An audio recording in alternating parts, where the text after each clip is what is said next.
Battlestar Galactica, Season 3, Episode 17, Maelstrom, not Miles Strom, is over, but we have to go fracking down the hatch to talk about Season 3, Episode 17 of Battlestar Galactica, Maelstrom. I'm Josh Wigler, and I'm joined here by the man of my dreams. I keep dreaming about this guy, Mike Bloom.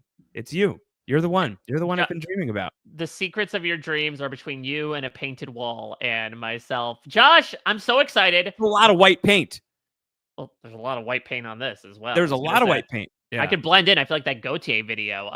Josh, we might as well need Maelstrom if we want to talk with one of our main characters moving forward. Because wow, what a Yes. welcome back after a brief hiatus Yes. here on DTH. Yeah. So it's been a month or so in real time since Mike and I have done the podcast. We've been on like kind of like a little bit of like a middling to down streak here on Battlestar People Galactica. can call it a nosedive. I think we've been nosediving for sure, heading into the center of the storm. But what I knew that you didn't, Mike, is that eventually we would explode. And we would, once we got to the heart of the storm, shit would really pop off, and we would really be in the thick of it. Just looking back at our scores for the last few episodes, really, the Woman King, we were really low on. A Day in the Life, we were mostly low on. You didn't really particularly like the Eye of Jupiter and Rapture stuff. So it's been a big chunk of change of these episodes so far in the latter half of season 3 that we've had some measure of issue with. And then here comes Maelstrom, which is an enormous episode of the show. One of my favorite episodes of the show, and one that I've been very, very eager, and I know everyone has been very eager to get your reaction to. So Mike Bloom, I leave it to you to deliver the headlines here. Starbuck is dead, or is she? All right, let me clarify here. I think that Starbuck, Kara Thrace is dead, but she's not off the show. That is the big headline of the episode from my perspective, because I mean, this is very much, we've seen this in Lost a couple times. It's almost like Starbucks 2 for the road of like, we get a lot of backstory from her. Her basically everything that made her the broken person that she is. And we begin to see at least a glimpse into what larger role she might play in the tapestry of BSG, albeit coming at the cost of her life. So, big way to send off the character in the anti-penultimate episode. I mean, listen, 20 years ago, people said, okay, the biggest stuff always happened in the finale. 10 years ago, I think that we kind of shifted those goalposts to be like, well, the penultimate episode is really the one you want to watch. And the finale is when all the falling action happens. BSG continues to do things a bit unconventional here and make the third to last episode, I guess fourth to last, considering the finale is 2 parts. Yeah, well, and again, just as a reminder, we're going to talk about episode 18 next week, but the week after that, we will combine the finale into a single podcast, which we have not done yet on BSG. We've always taken the 2-parters in 2 podcasts. I think the finale plays better as a discussion for us. As a binge. The way that we've been talking about it, I think it's going to play better if we get to watch both halves and talk about the full thing. But yeah, I mean, like, an analog, I guess, is like an Ana Lucia log, I guess, is like 2 for the road, where, you know, that's such a shocking ending in Lost. And I think in no small part because why now? I can't believe like this is happening right now. And Lost really like catapults you into that final stretch of season 2 with the death of 2 series regulars. Here, it's Starbuck, who is like arguably one of our most core characters, exploding in front of Leah Dama at the with still like 3 hours of BSG left on the clock here in season 3. It's bold storytelling, and I don't know. It's a big one. It's been one that I've been so curious to get like. How do you feel about this? I mean, thrilled is an odd word, is it not? Yeah. But it is cool. I mean, it's something that, to your point, God, this was a nice drink of water in a proverbial desert. I wouldn't even say, because even like last week, I think I gave Dirty Hands like a 3.7, and maybe that was a bit of like very much grading on a curve of like, please give me something. I also find, Josh, fun irony that, last episode we talked about was all about rebuilding the Union. And then this episode, a character named Starbuck goes kaput. Maybe just the anti-capitalist tendencies of the creators are prevailing there. But they lost their coffee sponsorship. That's why they killed Starbuck off. Yes, exactly. And they'll bring in a character called Mr. Coffee next. No, the next call sign is going to be Dunkin's. Oh no, exactly.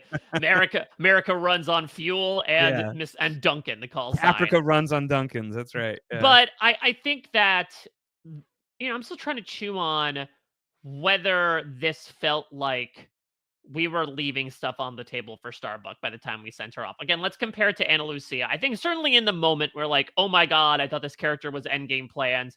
Why would we necessarily want to do this? But I think looking back on Tear for the Road, it felt like in many ways a fitting send-off for the character, right? We had been Anna, at least, if not for Libby, right? Like and that's actually really interesting to like use that as a model here of like, is this episode, the Starbucks send-off episode here, does it lean more Anna or does it lean more Libby, right? Like, is it more like a character finally like reached the point that they were supposed to reach and the arc concluded, or was the character reaching the point that they reached with still like juice left to squeeze?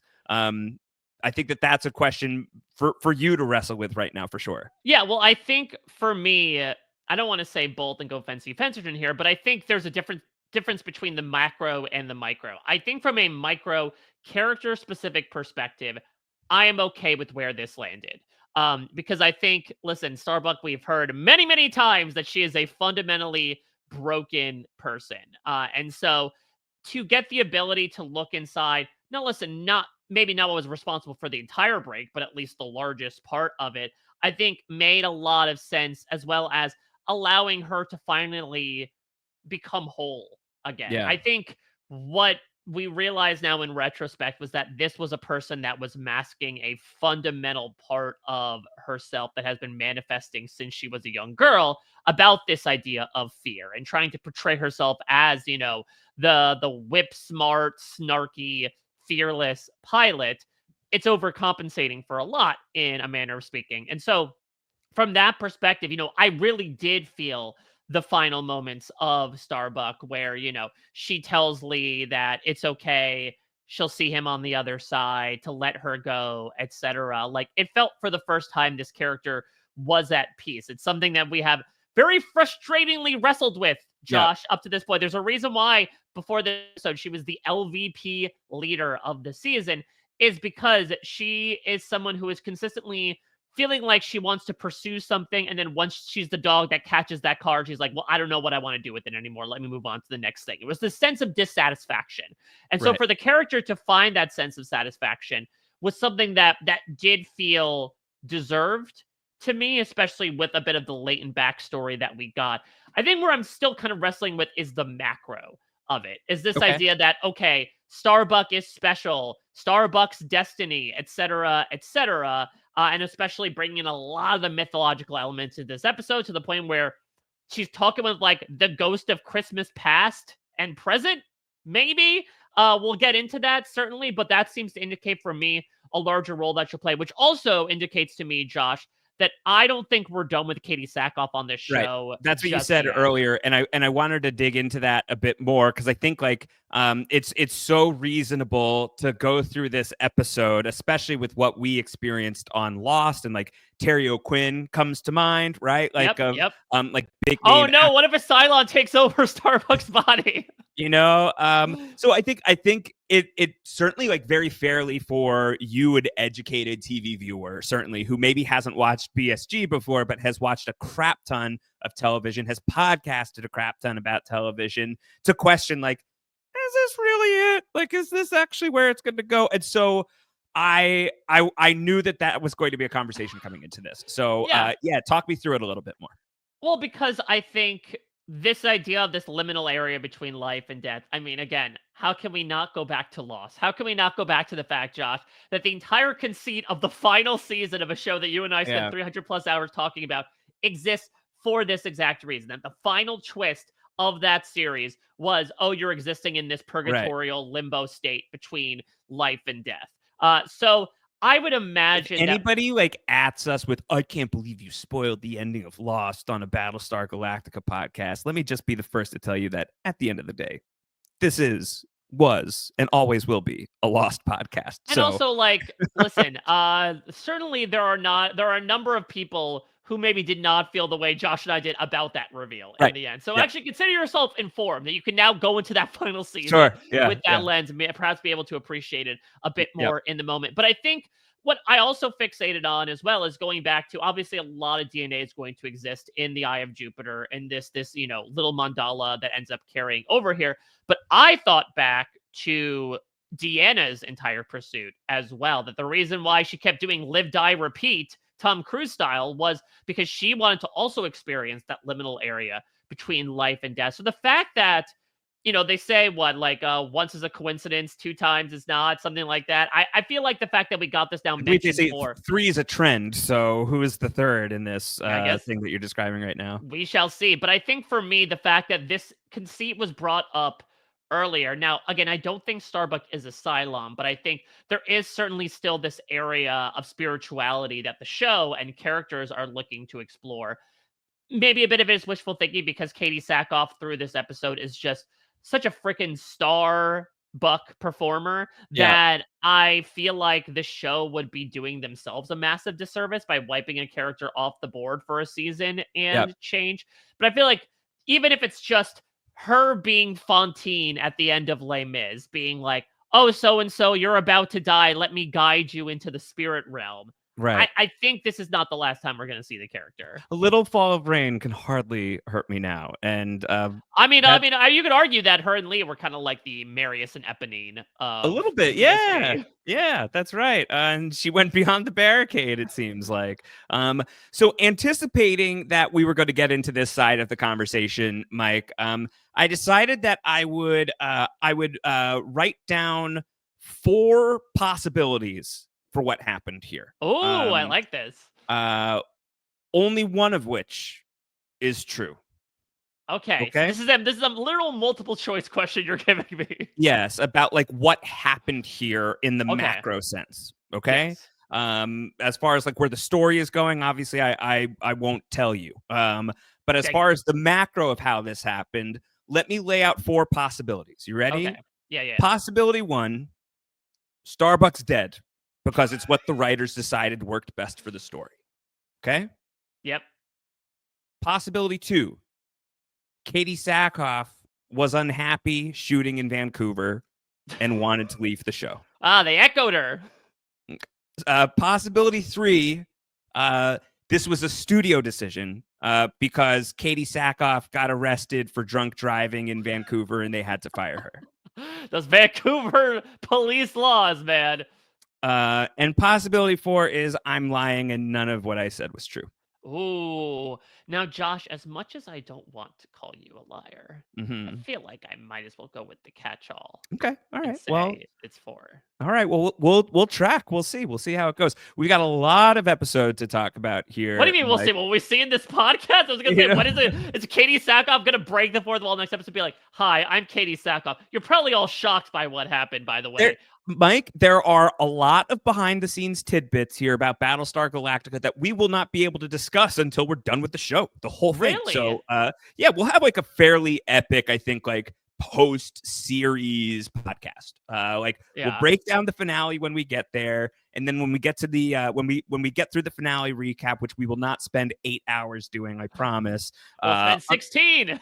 On the other side of that, there's a lot of different bonus types of podcasts we can do. I've already told you, like, there's some movies that were made for BSG. We'll have one that we'll watch and talk about on the other side of the series.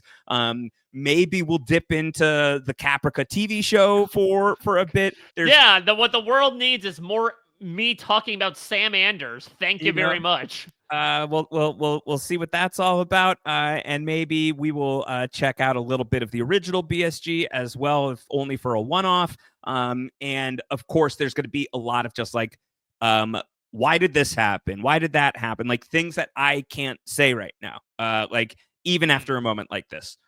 So we'll get there. It'll be really fun. But I don't, live today, Mike, because you never know what we're going to discuss tomorrow. That's the motto here of We Know Scripted TV. Of We Know Scripted TV. I mean, listen, I'm bearing the lead very much so, but we should mention, Josh Wigler, that this is the first Down the Hatch podcast you are doing in your 40s. It's true. And Eric Divestein wished me a happy birthday, I'll have you know. That's all that matters right now. But I did celebrate my 40th Happy Yankee Doodle Hurley birthday this past month, and sometimes I feel like I'm the one who's flying into the center of the storm, Mike. I'm living in the I've been living 39 is kind of like living in the liminal space between your 30s and some are saying 40s. 26 is better. Yeah, I'm glad that I crossed through. I like it over here. Okay. I like being 40. I like what's going on over here. You know why? Because I feel like I've accumulated a certain amount of life experience and wisdom, and yet there are so many people who are wiser and older than me who still get to say, "Oh, sweet summer child." Exactly. So I'm in sort of like a liminal space. Middle age approaching is kind of a liminal space. I don't mind it. I think it's kind of fun. Maybe that was the reason why they end up killing off Starbuck's characters, because there's like a Logan's Run thing of like, well, this character could have only aged so many years. I mean, not Leoben does tell her like, wow, you looked a lot younger 6 years ago than you do now. Yeah. Well, we'll talk about all of that once we get into the recap here. All right, Mama, you've been on my mind, Mike Bloom, because I've been really excited to talk about this episode of BSG. It's all Starbuck all the time here in Maelstrom here, originally airing March 4th, 2007. We begin with a dream. Starbuck's dreaming. She's in her apartment. She's trying to paint over the thing that we've seen on her wall over and over again throughout the series. And here comes Leoben for a hot and heavy makeout sesh. You know what I realized here? And maybe it's just because this guy, the actor in particular, and the way he wore his hair in this episode. Apparently, Josh, I'm a big hair guy. I guess that's what I've realized over the course of watching BSG. But he was giving me such big Mark Pellegrino vibes. Sure. Like this kind of feels like a Jacob character. And Jacob's getting a little freaky, as it were, as like they're having could you imagine if this is how Jacob like chose all the candidates? We see him in season 5 going around and like tapping everyone on the shoulders and stuff. Oh, it's tapping that. Like yeah, like when he goes up to Jack at the vending machine, hey Doc, here you go. Yeah, he's just hey, little Sawyer, I'm so sorry about your yeah. All right, well then maybe Jacob's an even worse character. If we couldn't hit Jacob enough, he's just like making out with everybody. But before we hit record, Mike and I, as we sometimes do, we were going over some of our like MVP and LVP picks that we're going to do later on in the episode. And you, just to like lightly spoil it at the very least, were considering at least giving a point to Leoben. But your question was like, do I give the point to Leoben or do I give the point to Leoben? Because this episode will be very interesting in how it portrays this character. That by the end of the episode and sort of like the mind palace scenes that exist between Starbuck and Leoben, ultimately she's going to be like, "You're not him," and he's going to say, "I never said I was." So like, who are you then? Who is this guy? This is Amorphous Spirit Guide. I mean, could this be? I mean, the question is, is this Cylon Frog God? There's always a chance that it's like, all right, we are going to be trying to convince this person to die, to blow up willingly in a Viper explosion, because it just nicely helps clear out the best pilot from the fleet. I mean, maybe we'll get into that with Cylons versus the fleet as like, is this technically a win for the Cylons? But I would imagine that this is like a spirit from the 13th tribe, Yeah. of like, we don't know obviously the immediate after effects as to, okay, if Starbuck's fate was to bring the fleet to this planet so she could blow up, like, why this particular place at this particular time? That's what Adama said, right? Like, okay, we actually went to the planet because the 13th tribe is using this as a guiding post to send us a signal as to how to get to Earth. My best guess at this moment is, and again, maybe it's so much lost on the brain, that if we have malevolent Cylon overarching force of the final five, is there not a balancing Right. spiritual force in the form of the 13th tribe trying to reach out through space and time to try to get the fleet to join them? Yeah. Fascinating to consider, to chew on. We'll continue chewing on that throughout the episode for sure. We're gonna see as Starbuck is dreaming, she is writhing in her bed. These are notes from the Ben behind the curtain. He says, "Hot dog is perving on her." He is. I missed Hot dog perving on Starbuck. What's he doing? When she wakes up, he is peering over the sort of partition between their bunks, being like, "Everything okay?" Like, that's not a legitimate question. These are very clearly charged behaviors that she is undergoing, which again is one of the downsides of existing in such a public space. Though Starbuck was fracking Anders in the bunks. Same thing with Lee as well to a certain extent. So I think she is totally fine with having everything out in the open, ironically enough, for such a closed off character. Yeah. But I didn't notice that Hot Dog was perving on her. I hope it wasn't like a Shinji Ikari situation. They really don't worry, nothing like that's gonna happen in the Battlestar Galactica movie. We can feel good about that. Starbuck's gonna wake up. She goes to the head, where she finds Hilo is also awake early. Hilo is talking about the nightmares that Hera has, and they wake him up. He can't go back to sleep.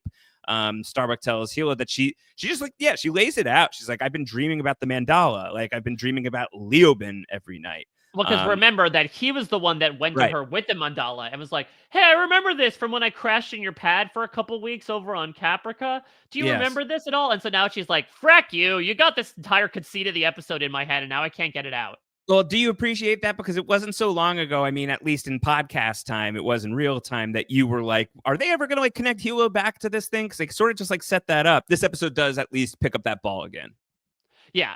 So, and I pointed that out last week as well. I was like, we kind of just abandoned the whole Starbuck as the chosen one storyline. And I mean, obviously, I did not realize that we would run with it in such a huge fashion. Yeah, we would like pick up the ball and just go like full Leroy Jenkins with the storyline. Did he just go in there? Yeah, exactly. But for what it's worth, I mean, if Starbuck is anything, she is sort of like begrudgingly spiritual. And so, as a reminder, unfortunately, from the worst episode of BSG, Hilo knows his way around Dogsville, and so he suggests that she check in with, what's her name? I think Bren, which is this random oracle that's living there. This Lily Sobieski looking oracle. Buckle up. Yolanda Bren is the name of the character, played by Georgia Craig. It's interesting because we had the Amanda Plummer oracle earlier in the show, and we couldn't get her back. I don't know if like she was. Did we leave her on New Caprica? I can't recall. I did say at the time we'll never see her again, but it would have been cool to see her again here, I think. I mean, you could say that, but maybe it's also a possibility that obviously the weird thing is that as she is speaking, Starbuck's going to clock that she is basically quoting Leoben word for word from their first encounter in Flesh and Bone.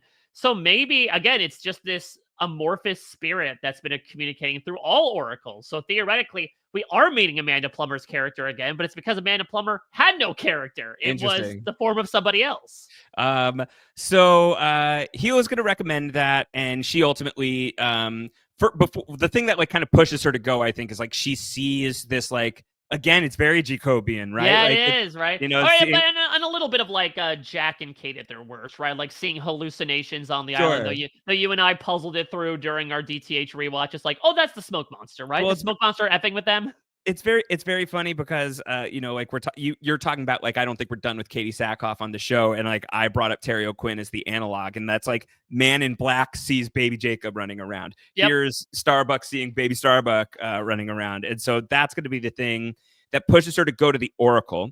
When she goes to the Oracle, she receives a figurine of the goddess Aurora. Aurora. Was it Aurora or was it Athena? Aurora. Oh, I mean, that makes more sense. Aurora. Aurora, a goddess who signifies change. A goddess who signifies going to sleep forever, which Starbuck will do in this episode. Well, I think it's fascinating because, for me, Aurora is most commonly associated with, of course, Illinois, where Waynestock took place. Yes. But beyond that, it's for me, it's very much associated with the Northern Lights, the Southern Lights, Aurora Borealis, Aurora Australis. And this planet at this time of year localized entirely within Starbuck's mind. So like I think like it's a very evocative image of these like big, stark, beautiful, dramatic changes to the skyscape. These sort of like breathtaking cosmic wonders that you're seeing on your planet. Like you're seeing your planet in a different light. So I think Aurora, aptly named here, given everything that we're getting with Starbuck through her journey in this episode. So she's going to have this figurine, this totem that is going to follow through the episode. Starbuck is going to learn from the Oracle. The Oracle knows about the dreams and the conversations with Leoben and knows that like stuff's going on with Starbuck's mom as well. And the Oracle says you took the wrong lessons from your mother. Your mother. The lesson should have been start smoking. You focused on the messenger, not the message, and Leoben is here to show you the way. And there's nothing that can be done to stop him. So that's sort of like the sort of sinister start to this episode. Right. I mean, listen, maybe Bren, if she is sort of an AOJ in a manner of speaking, should have been like, hey, he's not really Leoben, though. So, like, don't associate anything with that Cylon Creepo Depot who was holding you hostage. Like, don't worry about that. Yeah. So we'll track that for sure as we go through. Starbuck and Sam once again bumping boots, Mike, in their little bunk, the little love shack here with everybody else. And Sam is like, come take some leave with me. Like we don't even have to talk about us. Like just like take some R&R. And I think it really is so compelling that you observed this already, that Starbuck, who is traditionally like kind of like a closed off character, there's so many people who know what's going on with her right now, whether it's Hilo or here it's like Sam is like talking through all of the Oracle stuff. It's like, I think like one of the things that we didn't get with the time jump is like the deepening of the relationship between Starbuck and Sam when they got married and when they got like closer together. And so here, like, I really do like this scene as sort of like in the present articulating the closeness that did grow between them off camera. Like she can trust him with some stuff. And also, I think a bit of the way to like sunset the relationship as well, right? For her to say, yeah, we could still do something, no strings attached. And it's like, nah, this is done forever. I mean, Starbuck's going to muse on it later, right? Like the simultaneous full circle yet forever change aspect of her relationship with Lee. Kind of the same thing with Sam of like, we had our time. It was brief. It was fiery, but that fire has promptly gone out. And so again, especially when you look back on it in retrospect, it is kind of a way for Starbuck to like make her rounds. And for the most part, I think with one large exception being Bill Adama, be able to like check in with, all of the her worst, most dramatic relationships and say, we good? Yeah, we good. I'm ready to die now. We good. It's not so good between Starbuck and her mother, whose name is Socrates. Am I reading this correct? Socrates, Mike? So it is Socrata, but I think for the manner of this, we've got to go with Socrates because right? She has far and away the opposite attitude, right, from the speech that he delivers at the high school. Yeah, I think Socrates is where it's at. So Starbuck tells the story about there was this one time I got a bag of rubber bugs and I just like threw the rubber bugs on my mom and she reacted by slamming my fingers in a door. It's like, okay, you know what? I think I understand. I don't love all the times that Starbuck has been awful and mean, but like, I think I get it. I think I understand. That's pretty awful. This is pretty rough. I mean, we are talking on April 2nd, Josh. Did you not react that way to anyone who puts rubber bugs in your closet? I hate April Fool's Day so much. So much. If you put rubber bugs on my like little toilet seat, Mike, I'd kill you. This is the perfect way you get people to avoid playing pranks on April Fools. Is you I'd just kill you. Threaten them. I'd kill you. I would just and then as you were like, I'd be like, April Fools. Blah. That's what I'd say. Then you bring me back to life. Like, I scared you. Well, yeah, then I dead, like, right? Then I did the Jack Shepherd pound on your chest. That's the thing. This could be This could be an April Fool's Day episode where it's like, she wasn't really dead after all. Yeah. You thought that she blew up, but actually she did. She's actually, they're gonna Winter Soldier her. The Cylons picked her up and are now gonna turn him into a mercenary. No, we don't do the Charlie hanging from the rope and Jack beating the life back into him thing. The episode does not end that way. I mean, Lee would have to individually beat all like 5,000 pieces that Starbuck has hit back to life. Yeah. Okay, so the fleet is in a radiation zone near this planet. They're refueling. Starbuck and Pervy Hot Dog are on patrol. And as they're flying near the planet, Hot Dog's flying upside down. He's trying to enjoy the blue skies, and Starbuck joins in. But then she sees a Cylon Raider, and she calls it into the Galactica. And Adama is freaking out, like, we better get out of here. Everyone get ready to get out of here. But Gata's like, so like Starbuck and Pervy Hot Dog are on Dratus, but we are not detecting any Cylons. To be fair, they do say that this planet has a good amount of irradiation that is scrambling the Dratus, which does make for this fun sort of, again, weird purgatorial. Is she seeing shit, or is it really happening? I think activates those questions. Which makes me realize, Josh, let me throw in another seasoning of season 2 Lost references, giving me a lot of Shannon vibes with Ghost Walt, taller Ghost Walt. Sure. How great would it have been if this episode ended with like Hot Dog like holding Starbuck in the rain, and then he just like stands up slowly like Saeed dripping with rain. Hot Dog of all people. And the next episode is gonna have him tied to a tree. Like, I'm worried Hot Dog's gonna get revenge, so I gotta subdue him. Hot Dog's like, who am I going to perv on now?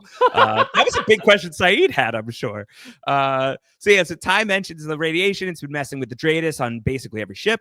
And Adama says that's the price we're paying to make sure that we can hide while refueling. But obviously it means that the Cylons have a place to hide as well. So Starbuck's chasing the Raider into the clouds. And then there's this massive eye of the storm, which we cannot ignore. And mercifully, I think the storytelling of the show is like, yes, Starbuck gets it too. It's the Mandela.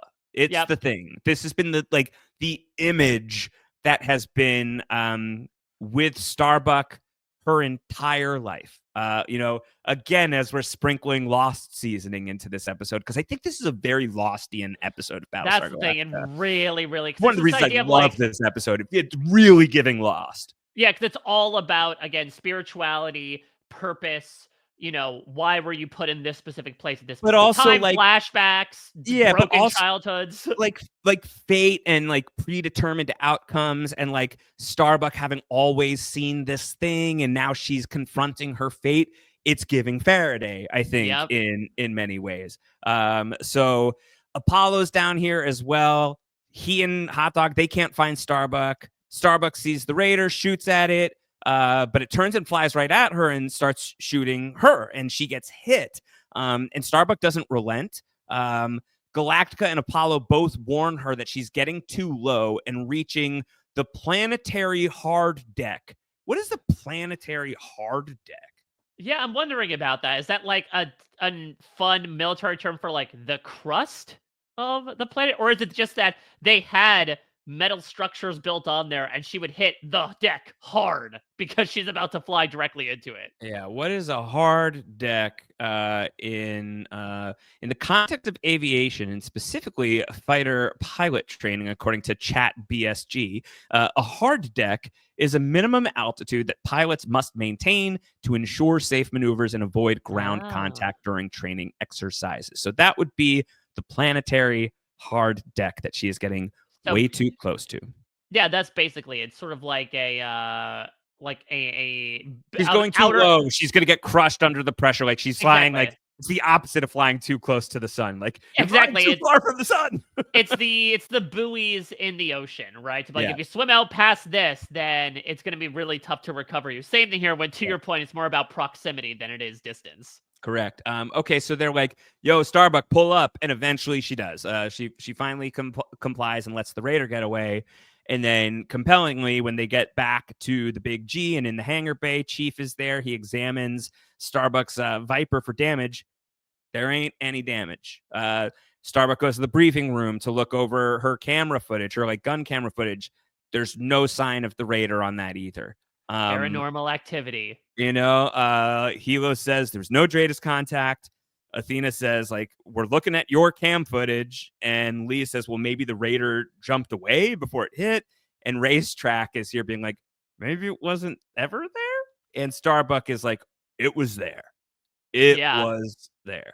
So, again, this is something we have seen time and time again, especially on a show like Lost. But, yeah, what's also really interesting is when Starbuck is in the eye, they have this really fun effect where obviously there's storms all around them despite being in the eye of this storm. And every time the lightning flashed, when she looked off to the side, she was not within the planetary setting anymore. She was back in her apartment with quote-unquote Leoben next to her. And that's one other thing that I really love about this episode that, again, feels very Lost is the blending of the imagery from the past to the present that, I feel like we didn't necessarily focus as much on like, is Starbuck losing it as much as like Jack and White Rabbit as an example, which really was like the primary crux of that character's behavior in the episode. Maybe it's because in this episode, as we'll talk about later, it's mostly a lot of characters telling Starbuck like, nah, you're okay. Yeah. It's fine. So we focus less on her being like, am I legitimately losing my mind? Why? Like, maybe it's one thing if I saw she's a Raider losing her mind. Yeah. And I'm reaping all the benefits. But it's one thing to be like, oh, John Lovitz would be a great call sign. Oh my God. I mean, what we call it, like, I guess what it would be. The critic? Critic would be a good one. Yeah. I mean, he would have a lot of stuff about Starbuck and her dash cam footage. But I think that it's one thing to see like a Raider out there and be like, oh, I thought I saw a Raider. Maybe it wasn't there. It's another thing to see an actual man in your apartment alongside you. I think I would then be like, okay, maybe something's up right now. Lee, I'm grounding myself right now. I'm giving myself the restraint. Which is like basically where she's going to go with this. Lee and his father, they're going to talk like, should we ground Starbuck? And Lee says, well, Doc Cottle's report says she's physically fine, but an emotional basket case. If this were peacetime, Do Cottle... you have the time? Yeah.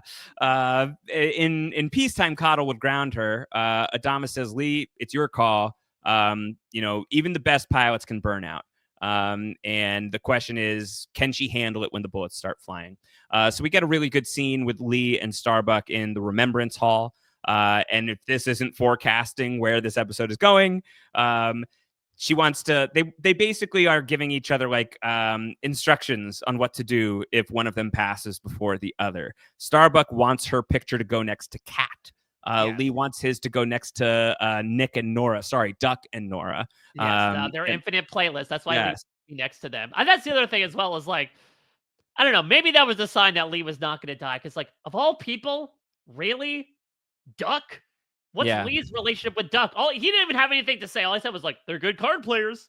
Yeah. It's like, I don't know. None of my friends have really died. So like, I've been pretty lucky over here. Kind of have that like secondary, plot armor that I can't die and the people close to me can't die. Right, Starbuck? Right? He's like, maybe should I put my picture next to Billy? I don't know. Like maybe that's like kind of like, that's insult to injury, man. Don't put your picture next to Billy. That would be like, imagine if you're like, yes, honey. They put his picture, they tape his picture over Billy. Yes, honey, please bury me right next to your ex-husband, please, when I die.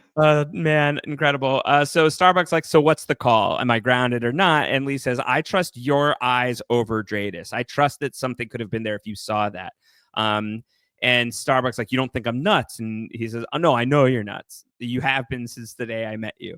And Starbuck, as like she's getting this reassurance from Lee, is now also seeing candle wax dripping into the form of the mandala.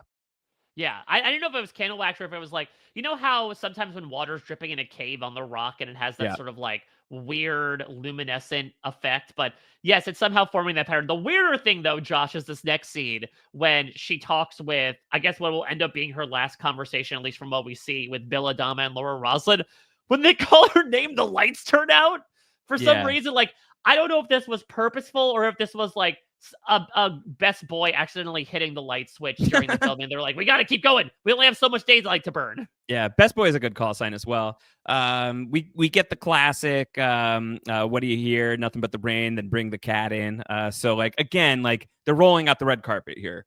Rosalind asks Starbuck, how is it out there? It's a hell of a view. Hell of a view.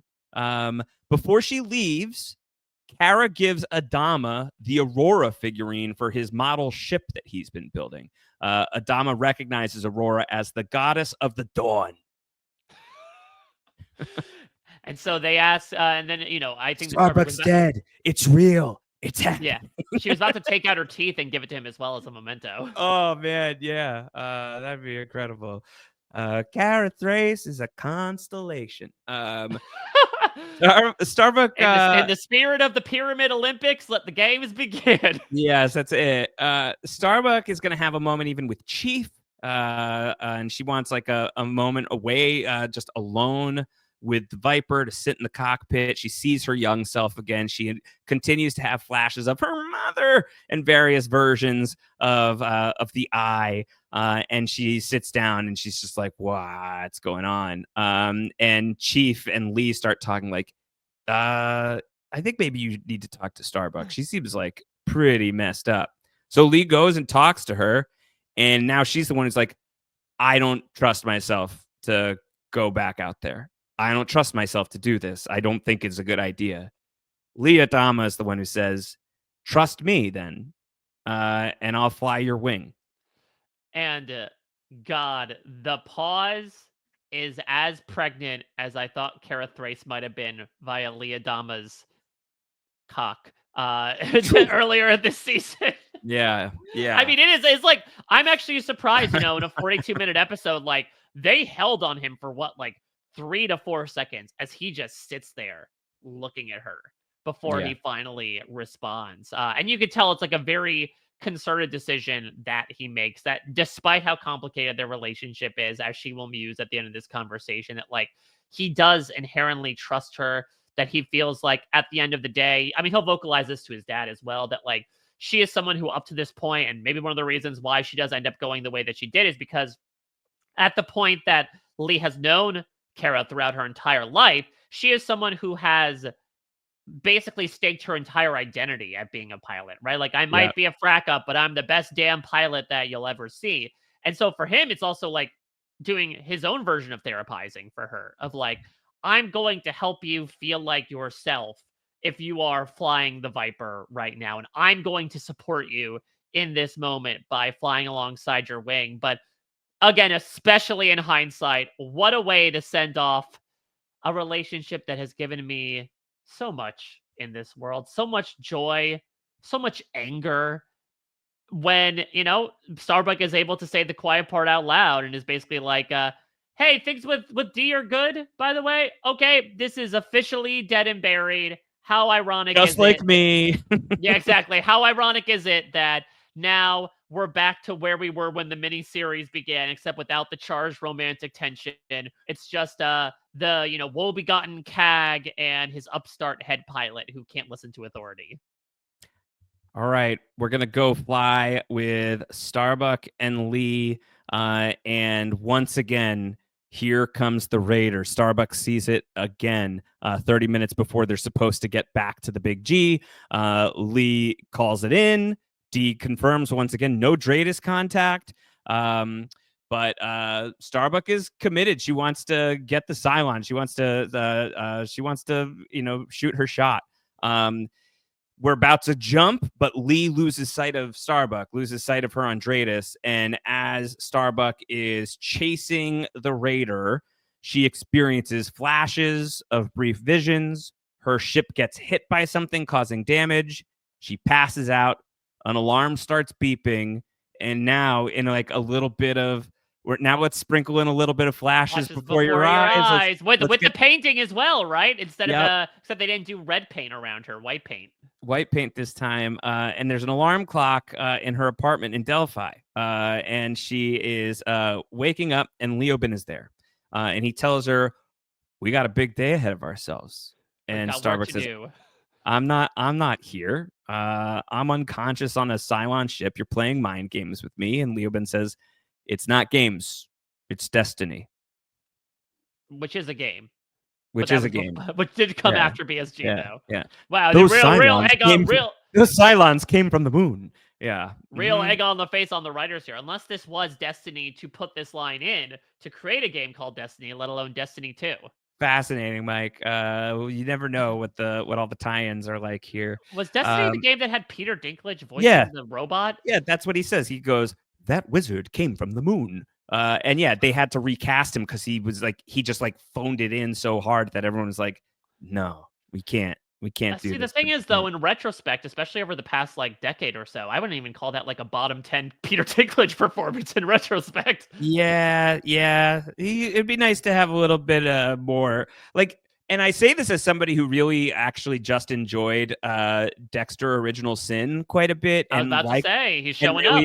And really enjoyed Dexter New Blood as well. But now that they're doing Dexter Resurrections, Dexter is still alive and Peter Dinklage has been cast in the new Dexter show. I feel like that's hard to go from Emmy-winning royalty to now you're a Dexter bad guy. I mean, to be fair, he's alongside Uma Thurman, so it feels at least like it's not a huge. No, I feel the same way for her. You shouldn't be here. Neither of you guys should be here. None of you should be here. There is something that's still a little bit of an odor associated with as much as I'm sure there's a lot of fantastic programming on things like Paramount Plus. There is still a little bit of Paramount Plus Showtime odor to some of these guest appearances. Yeah. So Leoben is going to say, let's talk about what you've been painting because you just saw it again. And this time you saw it in the clouds and you haven't told anyone that piece, but you feel its pull and you feel drawn to it. And Starbuck says, or Leoben is still saying you want to fly into it and you want to cross over, but you're afraid. She says, what am I afraid of? A cloud? It's not Galactus or something. Oh God, no! Please don't bring that up. Please don't bring up. What was that? Was that Fantastic Four? Or was it the original, the Fantastic Four stick? Rise of the Silver Surfer. It was right. The Galactus was just Galactus is a mother effing cloud. Yeah. And he says that you, even with all your stunts, you've never really conquered your fears ever since that day. And what day are we talking about? This is the question. This is what we're going to explore. The mother died. And then we're singing, die, die, little star. Died. Go over Piper to the storm, and then she blew up and then she fracking died. Leoben and Starbuck are then going to go to this moment where there's a younger Starbuck. Even though this is only 6 years ago, she somehow looks so much younger. She's an officer, the first officer in her family. And Starbuck's mom, Socrates, tells Starbuck, they say you're the best natural pilot they've ever seen. And if that's the case, then why'd you only come in 16th out of 117 cadets? You should have been number one. And Starbuck apparently, you have no respect for authority. You're being terrible to people. And Starbuck says, this is none of your business. I don't know why you're laying into me so hard. And Starbuck's mom says, well, wait for this. She says, well, it's because you have a gift. I'm not going to let you piss that away. You're special. There we go. You're special. Now, then is she that or transforms is into that not Titus the name Welliver. of the man in black on Lost? Wasn't his name Special Mike? That's what we figured out, courtesy of. I mean, listen. So Socrata giving Allison Janney a run for her money in terms of just terrible, terrible parenting in here with just Yeah.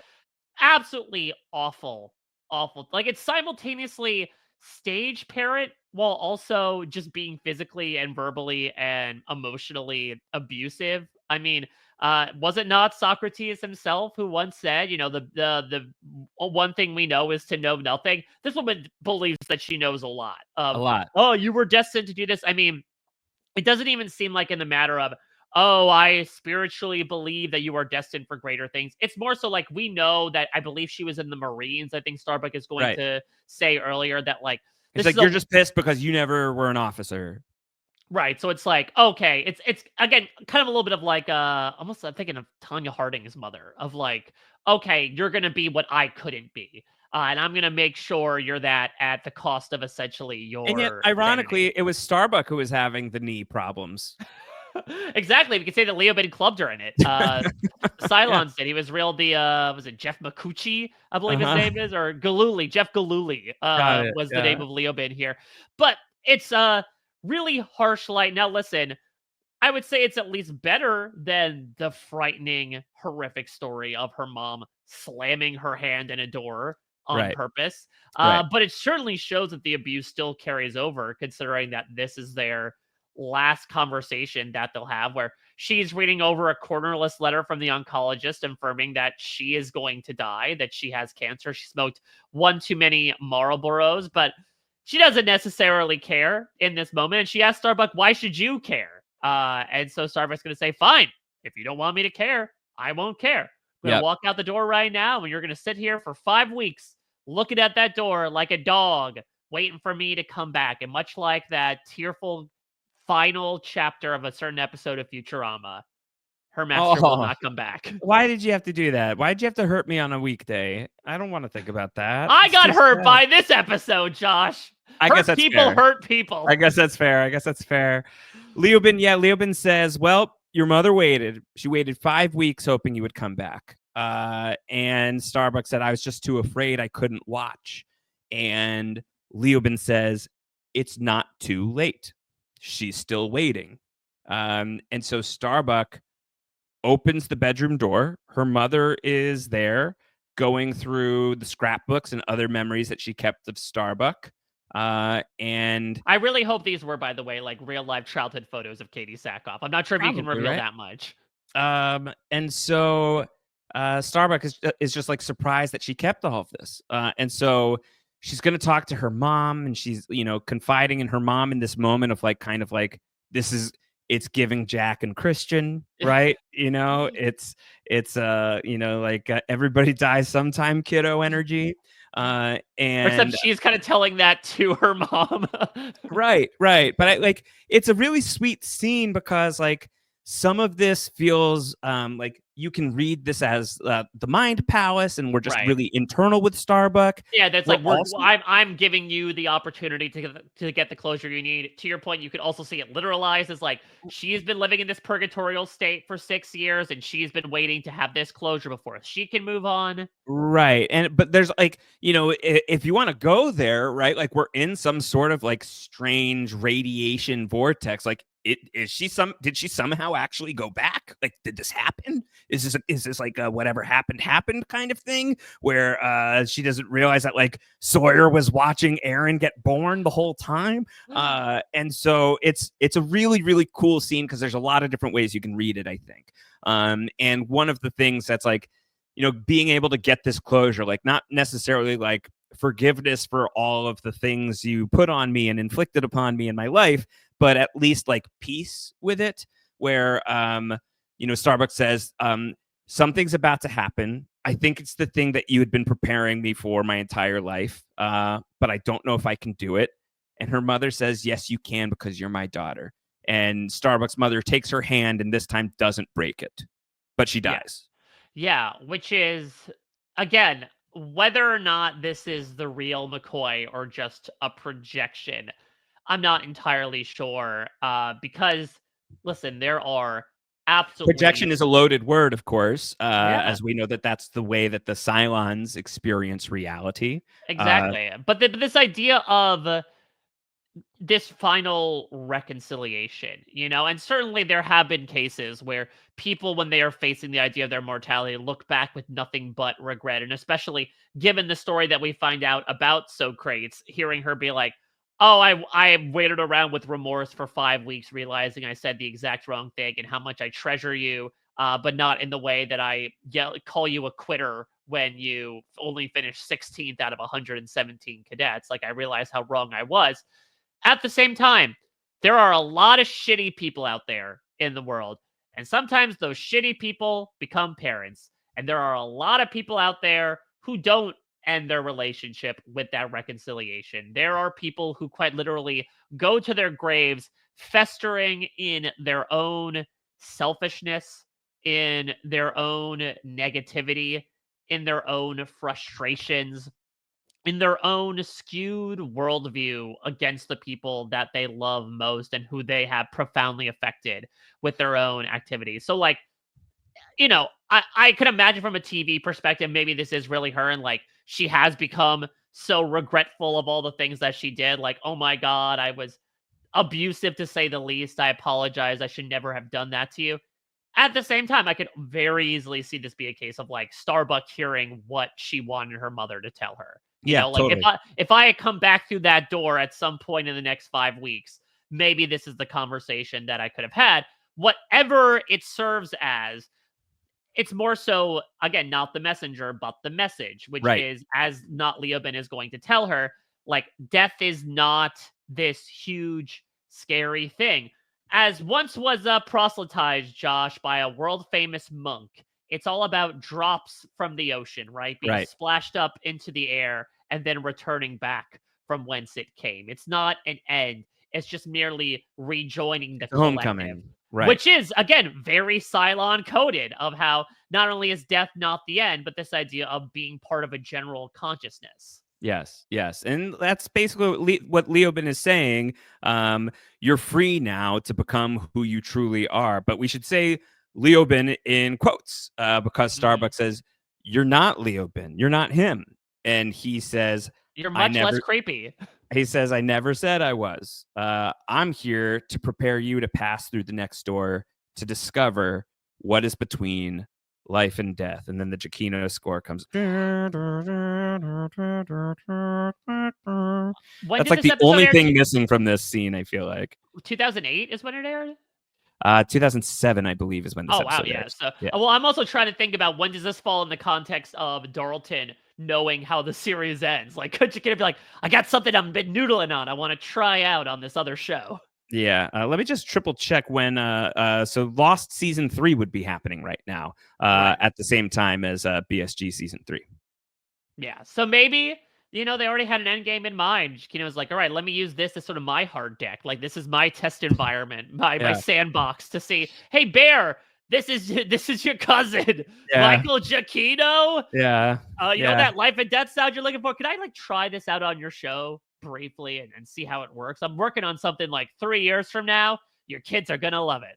I would love to see the mashup, right? Like, I would love to see the re-edit with the Giacchino score here. I think would be great. But Starbuck wakes up, no more visions, because now she's unafraid and ready to fly into the storm, to fly towards this thing that she has felt drawn toward her entire life, as inexplicable as it may seem, as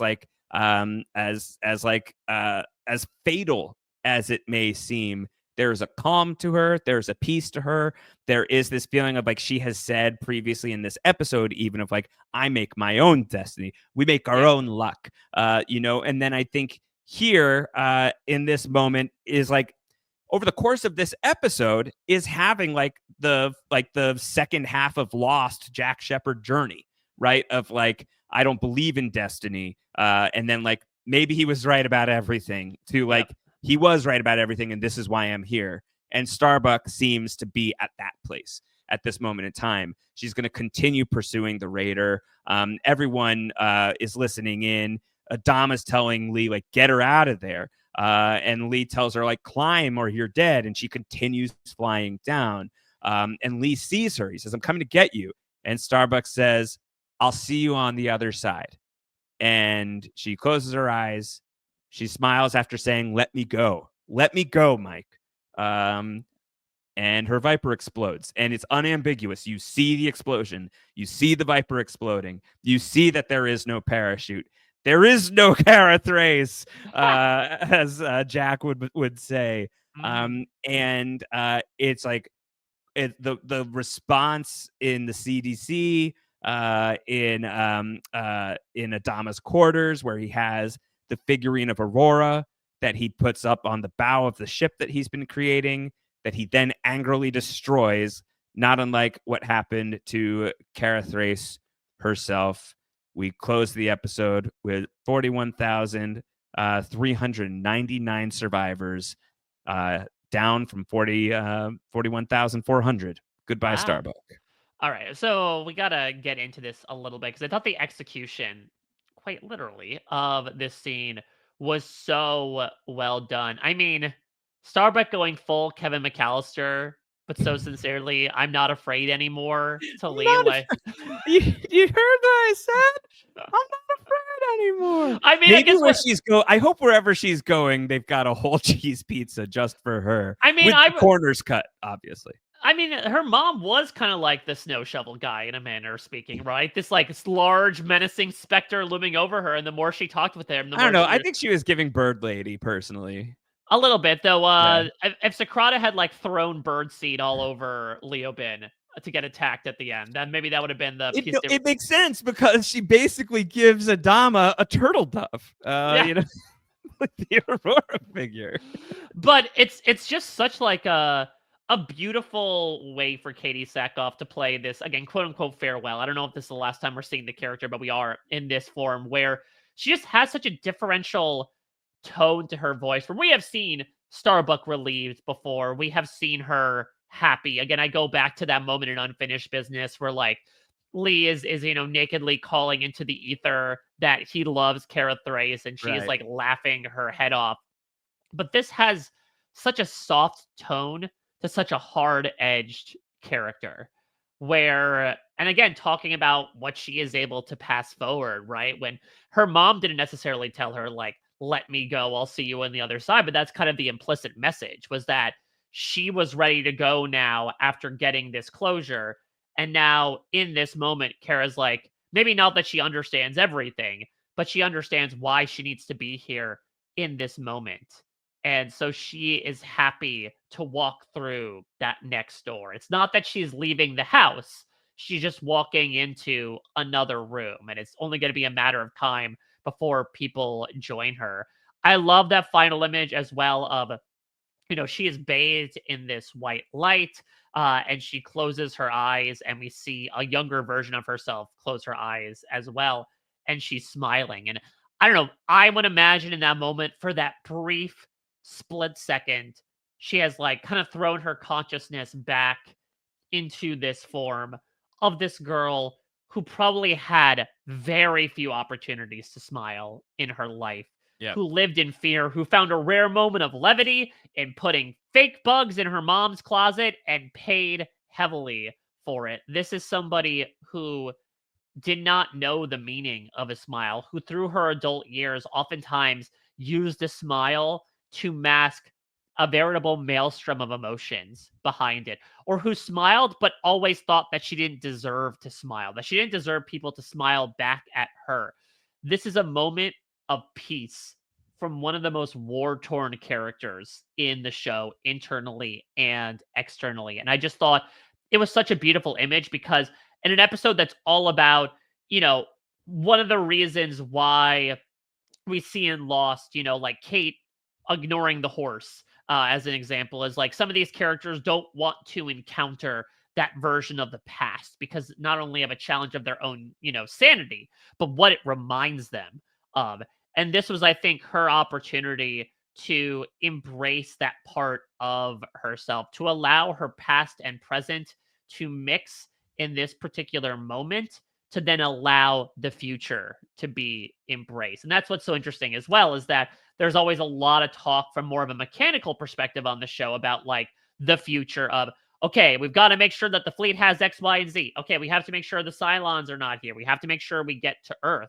But I think this was like a rare moment for Starbuck's third eye to open, in a manner of speaking, and her to be able to see perhaps the greater tapestry that she is a part of, and realize that she is just merely a thread dipping down beneath before emerging once more for the next loop. And I will say the other actors in this show delivered the quite literal gravity from this moment so well. What really got me to start was Michael Hogan, because we obviously know that Saltai and Kara Thrace have a complicated relationship, to say the least. I mean, I guess they had the Misery Loves Company brief episode following the return from New Caprica, considering the respective trauma that they went through. But to see, like, in particular, his horrified face.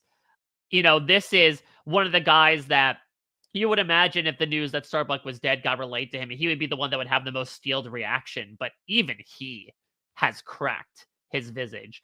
And you can tell, as much as, you know, people die every day, every episode on this show, this was one that was incredibly meaningful. This is someone who had a relationship with every single person there. This is someone who has served as sort of like, I wouldn't say a mascot for the fleet, but has been one of their most important people. I think what's so shocking about this as well is that time and time again, we even talked about this a bit in the whole Eye of Jupiter arc, was like, how many times has Starbuck been shot down and she miraculously gets rescued despite being behind? She gets shot down, but she gets up again. Exactly. But this time she's tub thumping. Chumbawamba would be a good call sign.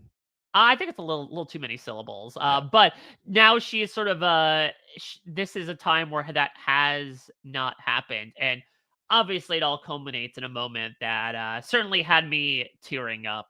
It's one of those things, right, when it's like, once you see Dad cry, then that's what really gets the waterworks going. And yeah, to have Adama, which, again, we haven't really revisited this dynamic in quite some time, but it was really focused on in these earlier episodes, like how much of a daughter she was to this man. Remember that before she was knocking boots on and off with Lee, she was knocking boots with Zach. We had that whole questionable nested flashbacks within flashbacks of the fact that she was very much shacked up with Zach Adama before he died. And so that incident even brought her closer to him. And so it's a reminder that this is a man who has not dealt with a significant loss like this probably since Zach.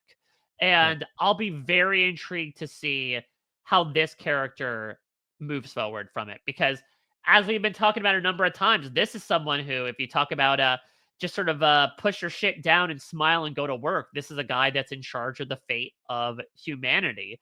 And what happens when he gets emotionally kneecapped by the fact that he just lost a child? Again. It is it's a huge moment for the character, and a gutting way to the end of the episode, because again, it really does remind us that this is a profound loss for not only the fleet in terms of, you know, quality of officer, but for some of our main characters, considering the relationship she has had with the top brass. And it just makes me, again, I went back to excited in the beginning and cool, just because, like, I don't know, when this show makes me feel something besides like anger towards why are we doing these particular storylines with these particular characters, it's great. It means to me that when we look back from the present to the past, like Kara Thrace got to do over this episode, you realize how great the show has been with really seeding out this character that, look, I wouldn't say that the characterization of Starbuck was perfect by any sense of the imagination. I think that we went back to the well a little too times with like, I'm a broken person, and so I've got to break other people around me. But I think that this felt like, as I mentioned before, a nice landing place for this character. And it felt incredibly earned to see everyone else react the way that they did, because we have now had almost 3 seasons of getting to watch this person become an incredibly important part of not only the fleet, but the show in general. Well, you know, again, to like bring up like the Aurora as like the goddess that is summoned in this episode, who is conjured in this episode and talked about and evoked, that is like this like sort of like beautiful cosmic sight And there is something like almost like explosive about that. And there was something very explosive about Starbuck, even when she was, at not her, exploding. What even when she was like, not the best written character sometimes, or if she was making choices that were really hard to reconcile, and that might have been great writing in those moments too, right? That she was always like a firecracker. And so the fact that here the firecracker goes boom, and it's like sort of like for her, it's like at peace with that explosiveness. But for everybody else, how do you like they didn't have this life-changing experience of like seeing a whatever Leoben Jiminy Cricket was on Kara's shoulder throughout this episode, right? Like they didn't have that experience. What they're experiencing now is the loss of arguably their greatest pilot in the fleet. On like the practical level, and then on the emotional level of all of our characters, very few main characters reach Starbuck's level as far as like wide-ranging impact on the other members of the main cast. Like you could certainly say Bill Adama, right, is big on that list, but I think like that's probably the next most competitive person other than Starbuck. Like Starbuck either had like it was a love-or-hate relationship between Starbuck and like so many of the people on this show. There are very few characters that she didn't have like a deep interaction with. So for these characters to then have to like, it's like the opposite of watching the Aurora. In real life, you see the Aurora in real life, and you're like, oh my God, beautiful. Hopefully, sometimes like it's actually like you just need to look at it through a camera lens because like the naked eye isn't picking it up. It's like, it's kind of disappointing. But traditionally, Mike, it's supposed to be beautiful. And instead, what they get a stunning sight for sure, but maybe not the type of stunning sight that you would typically associate with such beautiful imagery. But what I think is interesting about the Aurora is, we've experienced this rather recently, right? Because I believe that there were some people in like the middle strip of the United States in the past year or so who got to see the Aurora Borealis. And there's this idea of this unification, right? That this communal sight has been beheld, and it allows people to sort of drop whatever they're doing in that moment and just look up and sort of maybe appreciate the place you are cosmically. That certainly the idea that we're just one speck upon one speck of dust in an infinite universe can certainly send people into a tailspin, a nosedive, if you will. But it also helps you, at least from my perspective, kind of ground me and make me realize that, sweating the small stuff is something that might mean a lot in your day to day, but does it in the grand scheme of things? I think that this will, as we look ahead to next episode, I imagine we can't just leave this entire plot point in the past. And so I think this is going to serve as a huge moment for the entirety of our main cast to be able to just stop and look up and see, whether it be blue skies or stormy clouds or what have you, what's around us, and to maybe focus less on what's immediately in front of us and more so on what's to come in the long future, and what role do I play in that. So it makes me incredibly excited to see where we take things in these last few episodes as well. When we talk about Two for the Road, obviously there was a big play in the penultimate episode there with the funeral of Ana Lucia and Libby. I imagine we're going to get another one of those. My heart already aches for the speech that Adama is going to have to give, the eulogy. But it's going to be incredibly intriguing to see the effect that she has had on all of these characters and how they will live with that. Is this a moment where like Anders and Lee kind of do the begrudging handshake, right? And are like, Kara would have wanted us to make amends and, work together. Will this be an opportunity for Ty to perhaps warm up a little bit for another hard edge character to soften up and perhaps reflect on his own loss and open up a bit more about the grief that he was living with? Will it cause a character like Adama to maybe close off a little bit more on the opposite side, to realize that it's tough fighting a war when you can lose the people that you treasure most in the entire world?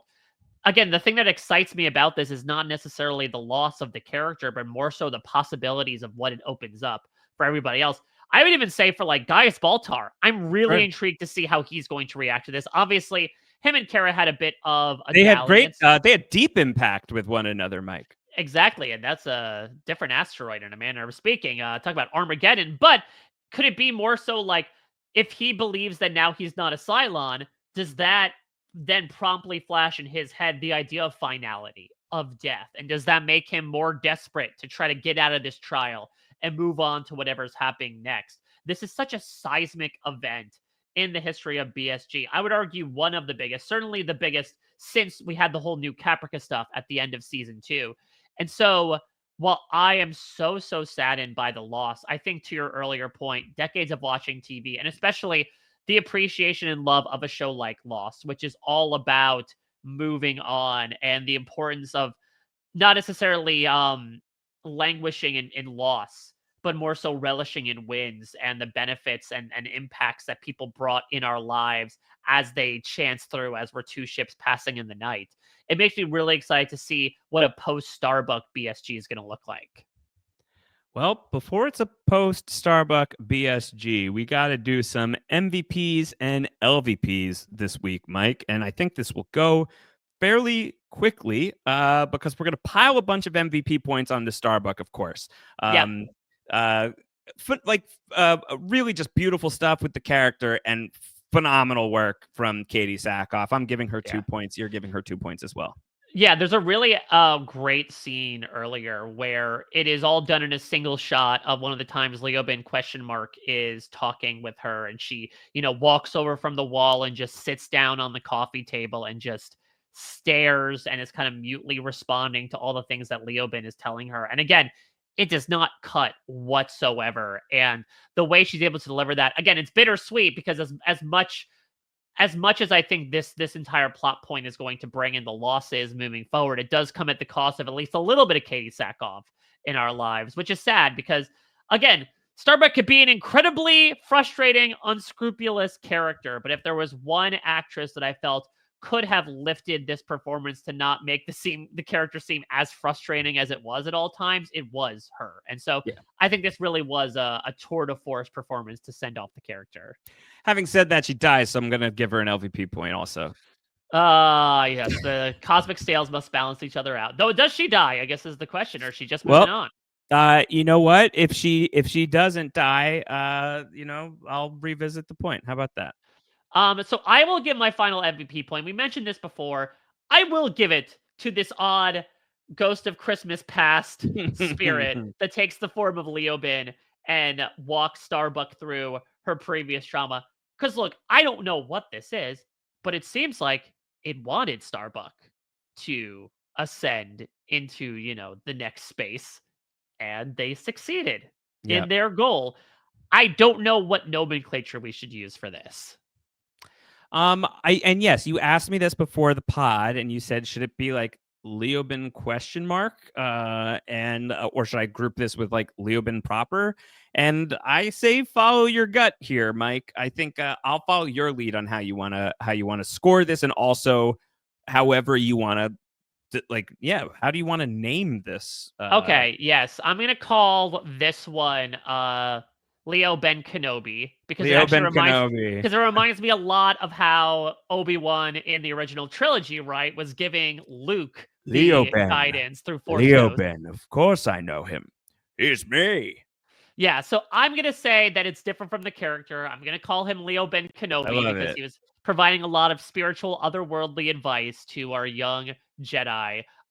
So yeah, I'm gonna consider them a separate character until we get any further clarity, if we do at all, or whether this will just be like me looking through the list being like, who the hell is Leoben Kenobi? Did I just have Star Wars on the brain when I was writing down Leoben for the umpteenth time? No, I like it. I think it's good. Let's go through the LVPs. I already said I'm giving Starbuck one. I'm also going to give one to her mother. I mean, she dies and she slammed her hand on the door. Yeah, she sucks. I'm glad they had a nice moment, but, that is not good behavior. I wish we had more LVP points to dole out to this person because theoretically she should be the LVP of the season, not a redeeming characteristic about her. If the most redeeming thing is her being like, I love my daughter, I'm sorry, that one positive doesn't make up for the billion negatives you had by just being an awful person and an awful parent who subjected your child through these atrocities and horrors and quite literally beat her into submission, into this mentality that made her a fundamentally broken person for the rest of her adult life. So I have no pity for this woman whatsoever. I hope she died a slow, painful death over those past 5 weeks. So she gets both of my LVP points. Good day, sir. Final LVP point for me is going to go to the fleet because they lost Starbuck. Yeah, so I mean, should we segue this into our Cylons versus fleet discussion because I think that makes my vote here fairly clear in the question of the Cylons versus the fleet, who won the week. Whether or not that raider was real, the fleet has lost their number one pilot. I think that is a decisive victory for the Cylons. Yeah, I mean, maybe it's partially us wanting to finally end the streak of NA episodes at 4. But even though the Cylons haven't played a role in this episode, or do they? We don't know. This could be one long con job by the Cylons, and we're not entirely sure. And actually, Leo Ben was the real McCoy. But yeah, I mean, that would be very Smoke Monster as well, Mike. Yeah, exactly. But to your point, you're gonna have to die. Should you have taken that person at their word? Is a valid question. We only lost one person, and I'm not going to assign, a certain value to lives over others, but like Starbuck's a very valuable member of this fleet, and apparently was in the general scheme of things as well. So her being wiped off the board is anything but good for our main characters. I think it makes sense we give it to the Cylons. It's also a Cylon win and more so a big fleet loss. Yeah. It's a huge loss for the fleet, but by virtue of that, a big victory for the Cylons in my book, which means for season 3, the totals currently stand. The fleet has won 5 times. We've had 5 NAs, but now the Cylons have their 4th win of the season, and we've got 3 Colonel ties. Mike, we rate every episode of Battlestar Galactica on a scale from 0 to 4.2 in honor of the lost numbers. We invite everybody to participate. Send those scores in down the hatch, rhap@gmail.com. I give Maelstrom a perfect 4.2. I love this episode. I think this episode is excellent. I think that there are episodes that this is like one of those times where it's like degrees of 4.2, but I feel like, is this a top 10 episode of BSG for me? Maybe not, but I think that there are enough episodes of BSG that are worthy of that like hell yeah status. Like just like beautifully done, excellently done. And I think it's an episode I like more and more every time I watch it. So I really loved watching this one again today. I think also the fact that it ends a dry spell does not hurt. And the fact that it hurts does not hurt. So I'm not going to overthink it. I'm just going to give it a 4.2. There we go. I will nearly meet you there. I'm not hitting the hard deck just yet. I'll give it a 4.1 just because I think, again, there's so much good in this episode. I talked it through a number of times. I think it was such a fantastic point to land the character of Kara Thrace, being able to investigate some of the past that she has kept so hidden away from us, to come at a place of peacefulness with not only her mother, but her lot in life by the end. I think is such beauty. And I loved especially the final few scenes. I do feel like it's not a perfect episode for me, and that it does feel, at least a little bit for the first like half in particular, we're kind of just living in this world of like, there's a bunch of weird stuff happening. Maybe there's more appreciation in retrospect, knowing that this is Starbuck's farewell episode, and she's essentially saying goodbye to all these people. There's just like, there's not that je ne sais quoi for me to nudge it over to a 4.2, but God, what a leap up in quality. It feels like now the focus of the season has been redirected after the past, I'm going to say 5 or 6 weeks of general aimlessness from the show, and maybe that comes from the episode order, maybe it comes from just kind of figuring things out on the fly. But I think it's an incredibly strong episode. It's a heartbreaking yet heartwarming way to send off such an essential character, though I don't think this is the last time we're going to see her, in a manner of speaking. And it pumps me up, Josh, for the home stretch here to see what exactly is going to happen moving forward. Yeah. If it was a binary choice of like yes or no, we're going to see Katie Sackhoff on Battlestar Galactica again, you're like a very clear yes. Yeah, even even if we're just counting a one-off cameo, like even if we're just counting a Starbuck shows up in a flashback scene, I can even see that happening next episode of like the first time that Adama ends up meeting Starbuck. If that counts, then 150% guaranteed. Yep, I would count that for sure. Okay, well, before we frack off, let's get into some other things. Mike, speaking of fracking on the Adama and Roslyn, when are they going to frack bet? You had said within 13 episodes. We're 2 episodes down on that journey. Maybe some like tragedy fracking. Is that a thing? Some say fracking is a tragedy from a climate-based perspective. Yeah, I suppose. So we'll see. I mean, listen, I'm sure it's something that has happened with many people. You know, you find yourselves shedding the black once the funereal processes are over and falling into somebody's bed. Who among us hasn't done that? I mean, I'm not going to talk about my particulars. This is not going to be anything that I talk to you about here on a podcast, Mike.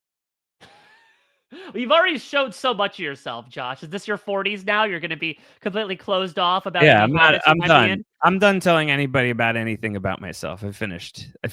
You're adopting a new identity. You know everything about me you'll ever know.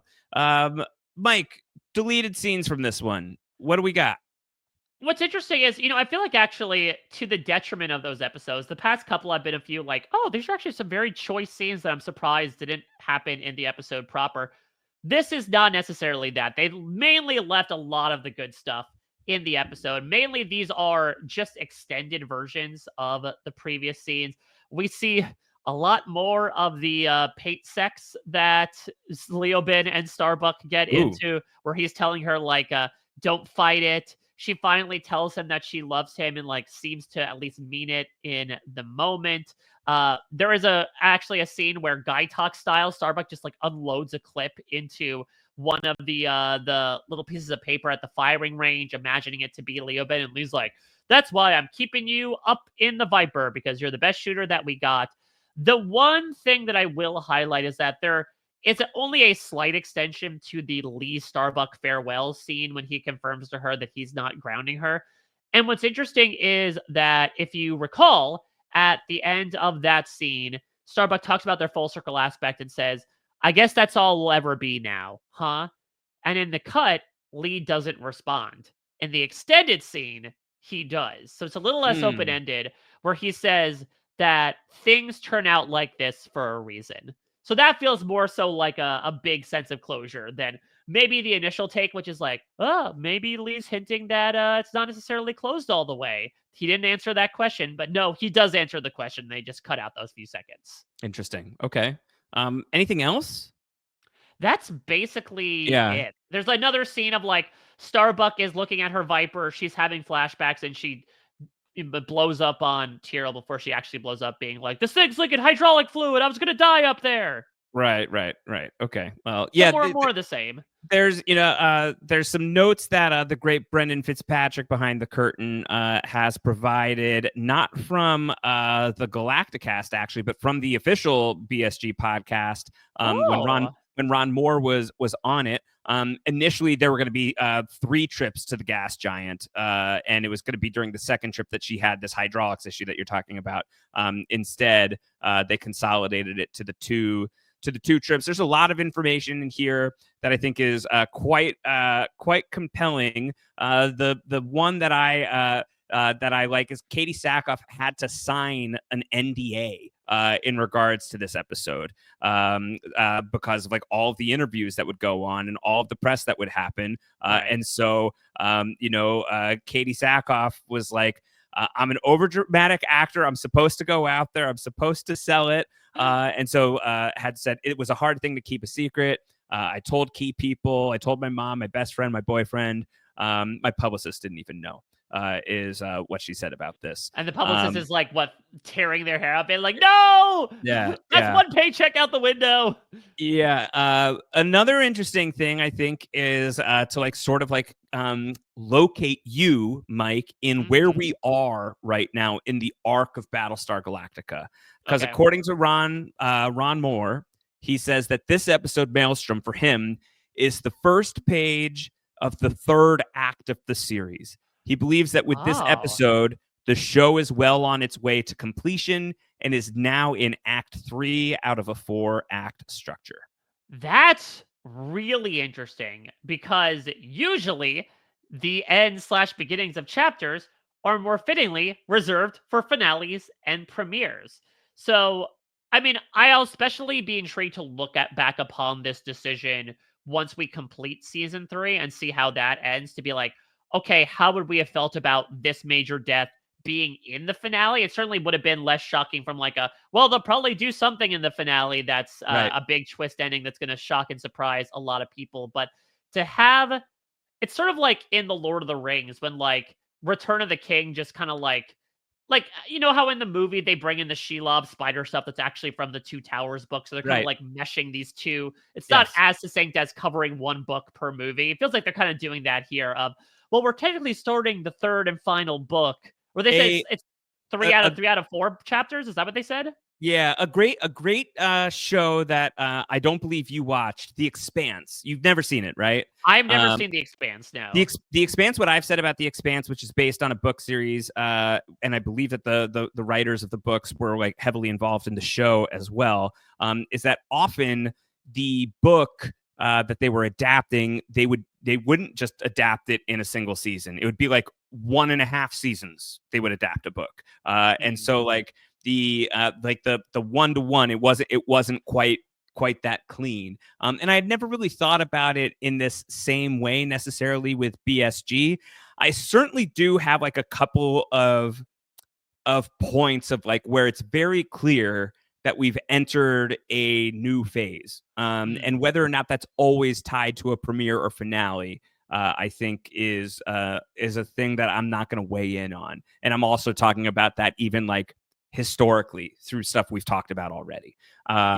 So it's gonna be really fun to have like the really big full conversation about this in like, I don't know, like a year when we get to the end of this thing. I don't know how long it's gonna take. But we're closer to the end than we are to the beginning, Mike. Yeah, we're going to love our time talking about it regardless, especially when twists and turns are thrown in here. Again, this felt reinvigorating, which is odd to say in the wake of a major character death, but it felt like we were kind of living in this odd sleep-like state for the past 6 or so podcasts. And now this felt like the rousing wake up, the blaring alarm to be like, wake up, you've got work to do. The show has a new direction now. It's not surprising to me that this feels like the beginning of a new chapter of the show.